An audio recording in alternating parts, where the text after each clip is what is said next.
This question in a circuit LCR are connected in series with an alternating voltage source frequency F. The current leads the voltage by 45 degree. ये line बहुत important है, तो हमें बताना है C की value कितनी होगी। तो देखो, इन जनरल जो इंडक्टर होता है LCR हमने सीरीज में कनेक्ट किया है, कैपेसिटर में करंट लीड करता है 90 डिग्री से, इंडक्टर में वोल्टेज लीड करती है 90 डिग्री से बाय करंट। बट यहाँ पर हमें बोल रहा है कि एज अ होल अगर हम देखें तो करंट लीड कर रहा है 45 डिग्री से, यानी जो फेज डिफरेंस है वो है 45 डिग्री और करंट लीड्स कर रहा है, मतलब करंट आगे होगा वोल्टेज से।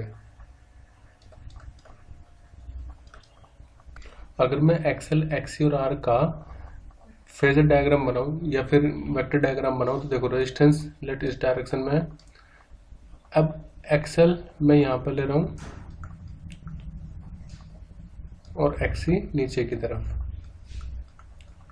बट क्योंकि करंट लीड कर रहा है बाय द वोल्टेज, तो ऐसे में जो एक्सी होगा it will be greater than XL.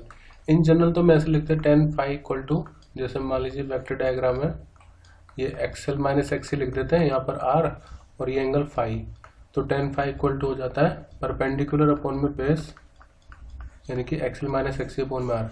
लेकिन हम तब करते हैं जब एक्सएल की वैल्यू ग्रेटर हो एक्सी से।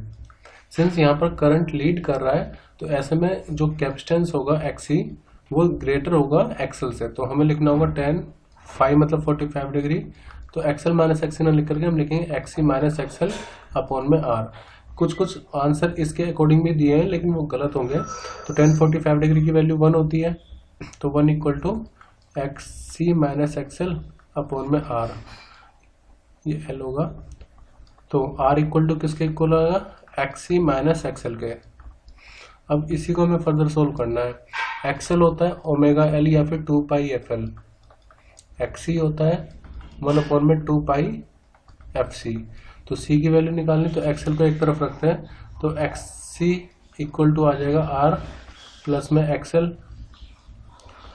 अब एक्सी की वैल्यू कितनी, 1 अपॉन में 2 पाई एफ सी, सब वैल्यू पुट कर देते हैं, आर प्लस एक्सएल की वैल्यू 2 पाई एफ एल। क्योंकि सी निकालना तो सी को इस तरफ ले आते हैं, 1/2 पाई को ऐसे रखो, 1/2 पाई एफ ऐसे, सी को मैं इधर मूव करवा रहा हूँ और r plus 2 pi f l को डिनोमिनेटर में ला रहे हैं, r plus 2 pi f into में एल, तो ये सी आ जाएगा यहाँ पर। तो इसके अकॉर्डिंग जो हमारा सही आंसर होगा वो होगा option A, 2 pi f r plus में 2 pi f l equal to c. अगर हम इसके अकॉर्डिंग करते हैं x l minus x c upon r के, तो आंसर हमारा सी आता, जो कि गलत होता।